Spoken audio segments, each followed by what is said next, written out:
Rádio Rio de Janeiro apresenta Memórias de um Suicida.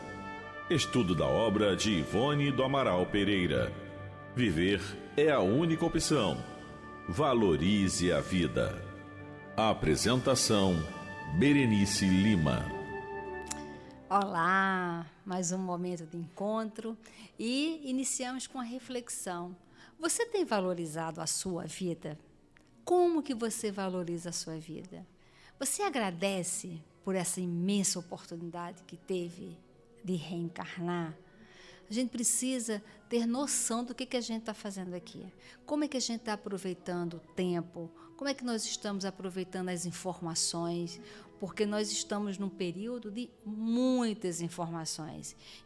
E onde também nós vamos o tempo todo usar o nosso livre-arbítrio. Qual informação eu vou seguir? Como é que eu vou aproveitar essas informações? Como é que eu vou conduzir a minha vida? Nós vamos fazer um estudo aprofundado do livro Memórias de um Suicida. Mas, por enquanto, nós estamos conhecendo a Dona Ivone do Amaral Pereira, que foi a médium do livro, né? Por quê?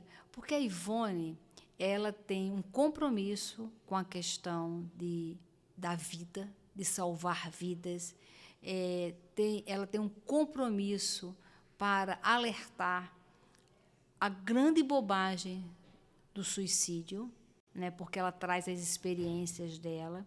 E quando a gente vai se aprofundando e conhecendo a Dona Ivone, ela vai nos ensinando, sabe o quê? A gente a valorizar as informações, e ela nos mostra com muita competência, ela nos ensina para avaliarmos as leituras, avaliarmos os médiuns, o equipamento mediúnico, avaliarmos as casas espíritas que nós frequentamos, não é para nos tornarmos investigativos sobre a mediunidade, sobre as casas, não, mas é um conhecimento íntimo para nós avaliarmos tudo que nos chega. Então, ela vem falando aqui nesse livro, fazendo um panorama da vida dela como médium, e esse grande objetivo da mediunidade dessa missão, né? Então, nós estamos estudando, antes do livro Memória de um Suicida, o livro A Luz do Consolador, que foi ela que escreveu, que são as impressões dela, são as experiências dela. Então, quem está nos ouvindo, que é médium, que trabalha na doutrina espírita, ou que é médium, mas que trabalha na Umbanda, que trabalha na igreja evangélica, né? Aonde quer que esteja, porque o médium ele não pertence só à doutrina espírita, o médium é uma faculdade da alma, então precisa ter esse conhecimento para poder se avaliar e avaliar quem está à sua volta. Então, esse livro eu acho muito significativo, mesmo porque a responsabilidade que ela teve de psicografar o livro Memórias de um Suicida foi porque ela teve esse comportamento durante a vida dela, essa visão de futuro, a orientação dos espíritos e colocar na prática a doutrina espírita. Deu para ela uma qualidade da mediunidade, porque a mediunidade da Ivone é a mediunidade com Jesus. Recentemente, eu tenho acompanhado nas redes muitos jovens com mediunidade ostensiva, mas ligados às linhas satânicas. Tem médio, é médio? Tem espírito? Tem. Mas qual o objetivo? Qual o propósito? O que estão fazendo da mediunidade? E os seguidores que estão ali têm também responsabilidade. Então, estudar uma médium séria é que a gente tenha ferramentas para avaliação. E aí, nesse livro, ela vem falando um capítulo sobre a vitória sobre a morte. E ela escreve assim: com a chegada do Espiritismo, os segredos da morte foram desvendados em grande parte, e fatos dos mais importantes sobre o assunto são revelados pelos próprios espíritos desencarnados. o que vem transformar de forma edificante não somente muitos aspectos da vida humana, mas também os conceitos sobre as consequências da própria morte. E nós temos o livro Céu e Inferno, que o Kardec nos presenteia com essa magnífica obra, onde muitos espíritos vêm dar o seu depoimento após a morte. E é muito interessante, né, porque o livro Céu e Inferno, que vem falando sobre as questões da morte, ele vem explicando, inclusive, sobre essa ideia que ainda muitas vezes está tão arraigada em nós, do céu, do inferno, do purgatório, do paraíso. E aí ele vem explicando o que é isso. E aí vem os espíritos, né, vários grupos de espíritos em momentos diferentes, vêm falando as suas experiências no pós-morte. E o Kardec faz toda essa avaliação e, com isso, nos liberta da questão de morreu, acabou. Essa ideia perversa do materialismo, que só existe o aqui e agora. Quando morre, tudo acaba. Veja, não faz sentido.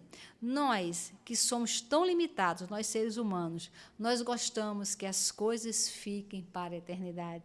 Avalie Deus com as nossas emoções, com os nossos sentimentos, nós nos debruçando em relacionamentos afetivos e depois tudo acaba. Então, a doutrina espírita, ela veio para libertar a gente disto, né? E aí ela continua.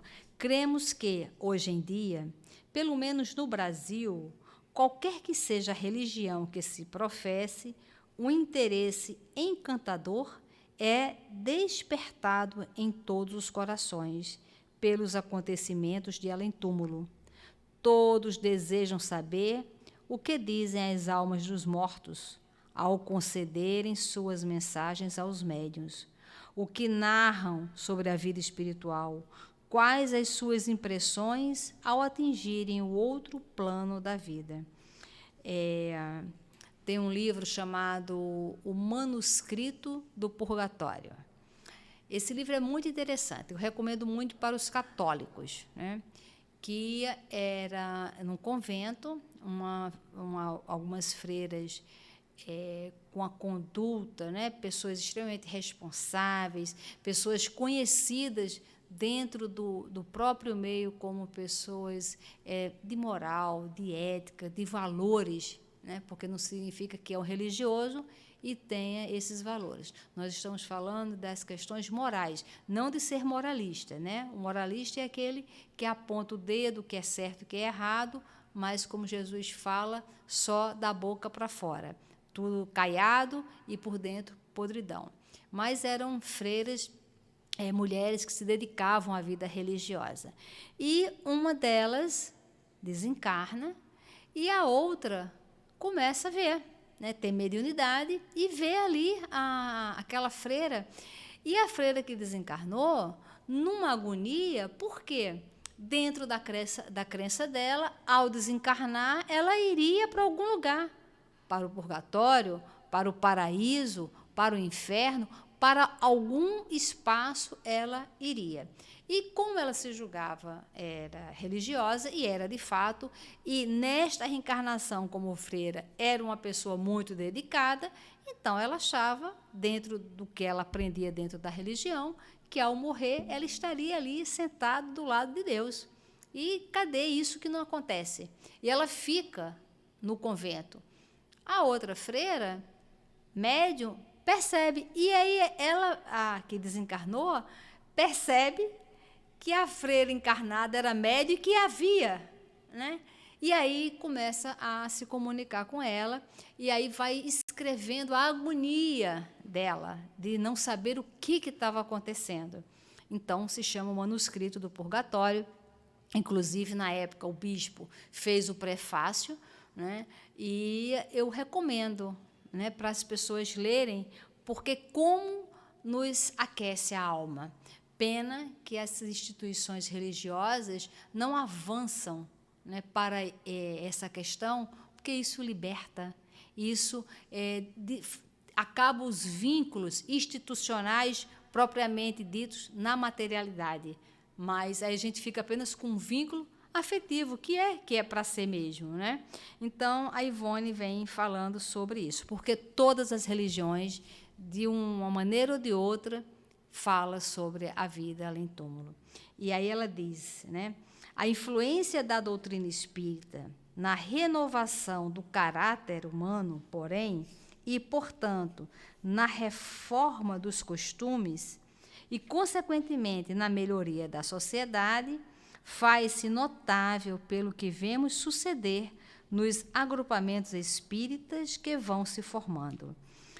E aí nós temos que fazer uma reflexão se, no nosso meio que nós frequentamos como espírita, se cada um de nós está se melhorando como indivíduo e essa melhora está promovendo uma melhora na sociedade.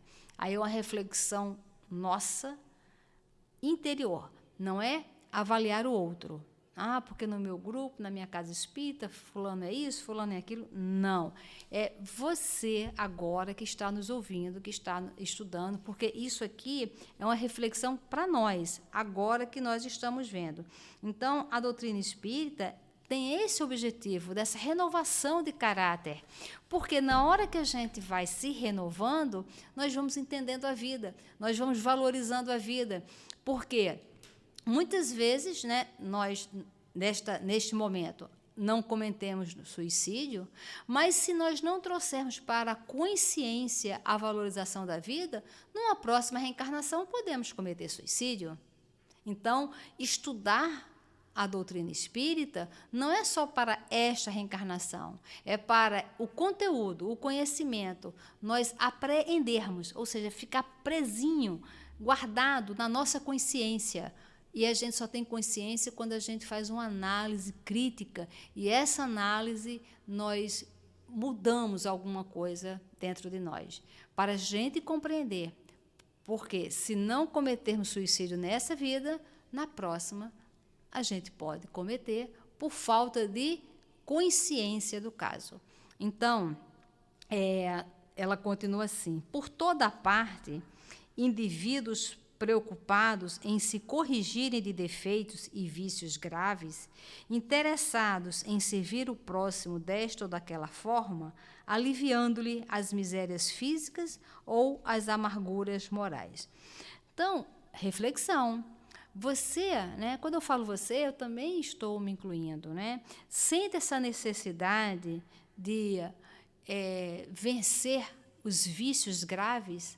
Você sabe sobre os vícios graves que você tem? Porque é não saber sobre isso que nos leva a cometer o suicídio. É não saber sobre si e as consequências que faz que a gente cometa o suicídio. Ou um suicídio direto, ou muitas vezes um suicídio indireto, onde vamos para os caminhos das drogas, da gula, do ódio, da vingança, que também são suicídios indiretos, porque vão nos deteriorando, né? E aí ela continua: a maioria desinteressada já das futilidades e ilusões da sociedade prefere preocupações nobilitantes, que estão a atestar a excelência da moral que vem aprendendo na doutrina dos espíritos. A doutrina dos espíritos tem essa finalidade. Então, você acha que você já não tem mais tanta ligação com as ilusões? Você já procura coisas nobres, palavras nobres, conversas nobres? Não é ser moralista, não é se sentir melhor do que ninguém, mas é promover melhora em si e quem está em torno. Por exemplo, né, lá no nosso trabalho, lá no abrigo, nós temos muitos jovens, e jovens que vieram do caminho torto, do caminho errado. Alguns já foram presos, né? E aí, olha, um detalhe, lá no abrigo a gente não usa apelido. Por quê? Porque quando você usa um apelido, você descaracteriza o nome daquela pessoa. Você pode ver que no submundo do crime, ninguém tem nome. E são apelidos que não vinculam nada familiar. Porque quando acontece alguma coisa com um jovem, e foi preso quem? Olha, foi preso o José, que é o filho da Maria, do Antônio, o irmão. E aí vai falando os nomes da família. Quem morreu? Ah, foi o Charuto. O que é isso? Então, é um apelido, ele desqualifica aquela pessoa. Lá, então, nós não usamos, nós valorizamos o nome que a mãe deu. Agora, meu nome é gigante, Berenice. Me chamam de tia Berê. Né? Tem a Cecília, tia Cissa. E aí é uma maneira diminutiva do nome. É uma outra questão de maneira carinhosa. Mas nós sempre valorizamos o nome. Isso são atitudes nobres, porque aí você vai dando para a pessoa a integridade de ter um nome, de ter uma identidade. Quando a gente brinca, por exemplo, tem até uma orientação da Joana de Ângeles, no livro Filho de Deus, para que a gente nunca faça nada que diminua a pessoa, nem por brincadeira. Por exemplo, olha, você vai chamar a pessoa e vem cá, ô sua feiosa. Aí você fala, não, é brincadeira. Se é brincadeira, não chama de feiosa, chama de princesa. Não é brincadeira? Então se fala, vem cá, minha princesa, ao invés de falar, vem cá, ô sua feiosa, ou vem cá, monstro. Ah, não, eu estou brincando. Então não chama de monstro. Vem cá, meu querido, vem cá, meu rei, vem cá, meu príncipe. Fala palavras que são nobres, que não têm aquela conotação. Parece bobagem, né? Mas não é. Eu tenho uma amiga minha, que ela tem a avó dela, que mora em casa, né? E ela é idosa e tal. E aí todo mundo chama ela de velha. Ô velha, ô velha. Né? E ela atende, normalmente, ela ri, ela faz brincadeira. E um dia eu cheguei para ela e falei assim, você gosta quando as pessoas chamam você de velha? Ela, não, eu detesto, mas eu não vou ficar brigando com todo mundo, né? Aí eu finjo de conta que está tudo bem. Então, ninguém gosta de uma palavra que tem uma conotação negativa. E isso são pequenas atitudes que nós vamos semeando e vamos plantando e vamos trazendo o quê? Uma vibração de respeito, de nobreza. A doutrina espírita tem esse viés para que a gente aproveite as palavras que nós temos e empreguemos essas palavras. Por exemplo, outra coisa é lá no abrigo, nós não usamos gíria. Quando a criança, adolescente vem conversar, vem com gíria, olha, a tia não conhece essa gíria e não tem o interesse de conhecer. Então, eles gostam. Eu falei, você tem que aprender palavras novas. E, muitas vezes, erradamente, os adultos querem se aproximar da criança, do adolescente, com a mesma linguagem. Não, temos que mostrar que, olha, eu vou te ensinar coisas que você ainda não sabe, palavras que você ainda não sabe. E a gente faz de uma maneira que eles se interessem por aprender coisas novas. Quem tem que fazer esse mecanismo somos nós, que já estudamos, que temos o conhecimento. Então, nós precisamos usar esse viés da doutrina espírita, essa proposta da doutrina espírita, para nos alavancarmos e, assim, alavancarmos a sociedade também. E aí ela continua, outros, atingindo mesmo a abnegação no cumprimento de tarefas com que se comprometeram ao reencarnar, colocam-se à frente de obras de assistência social, cujo padrão de fraternidade é incontestável. Então, ela vem falando aqui nesse compromisso ao reencarnar. Você tem ideia, assim, do seu compromisso ao reencarnar? De que alguma ligação com alguma obra que você tenha? Como é que é isso? Como é que funciona isso? Nós temos que meditar, porque quando nós chegamos na casa espírita, nós temos a oportunidade de nos ligarmos a uma obra. Qual é a finalidade da obra social? Não é doar, não é o assistencialismo, mas é conhecer pessoas, estreitar os laços. Porque se for só o assistencialismo, isso as políticas públicas fazem. não é só dar, mesmo porque nem só de pão vive o homem. O que liberta é a verdade. O que nos dá prazer é o conhecimento. Então, é você conhecer as pessoas. O trabalho social é isto. Tem um livro que se chama Conviver para Amar e Servir. Ele é da FEB. Ele é todo em cima do livro Paulo Estevão, descrevendo o objetivo da Casa do Caminho, que todas as casas espíritas deveriam estudar esse livro, porque ali na Casa do Caminho mostra como deve ser a casa espírita, né? Nesse conhecimento, desse intercâmbio pessoal, para não ficar apenas os assistentes e os assistidos. Eu dou e alguém recebe, mas fazermos uma mescla para a gente poder entender por que eu estou nessa posição e aquela está naquela outra.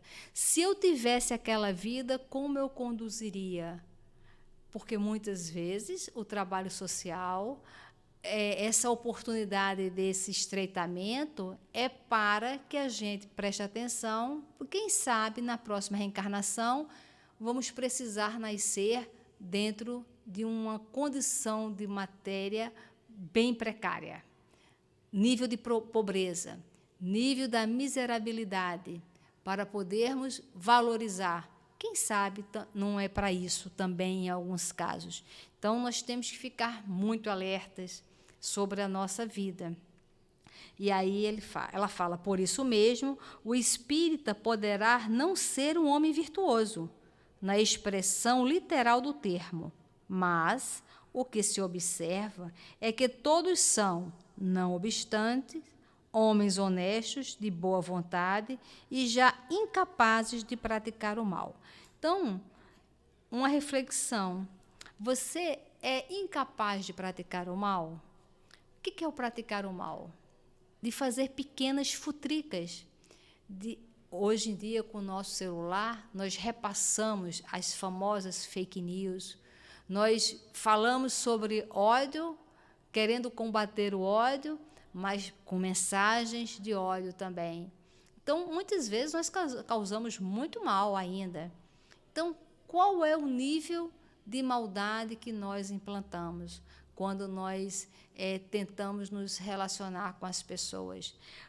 E isso aqui que a Ivone está trazendo para a gente estudar, é porque são essas coisas que a gente precisa entender para valorizar a nossa vida, para dar um rumo para a vida. Porque se a gente não entender, não valorizar a vida, na hora que vier um grande embate, que a gente acha que não tem solução, nós vamos para onde? Para o suicídio. Que fantasiosamente podemos achar que é uma porta fácil. Ela é fácil de ser aberta, mas depois que abre, ela traz grandes transtornos para a nossa vida. Mas, para isso, nós precisamos entender a vida passo a passo, para quando chegar um momento de angústia, nós termos base firmes e saber que isto vai passar.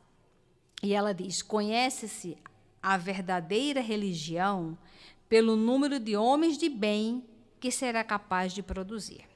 Então, uma religião bacana é aquela religião que faz com que a pessoa se torne um homem de bem.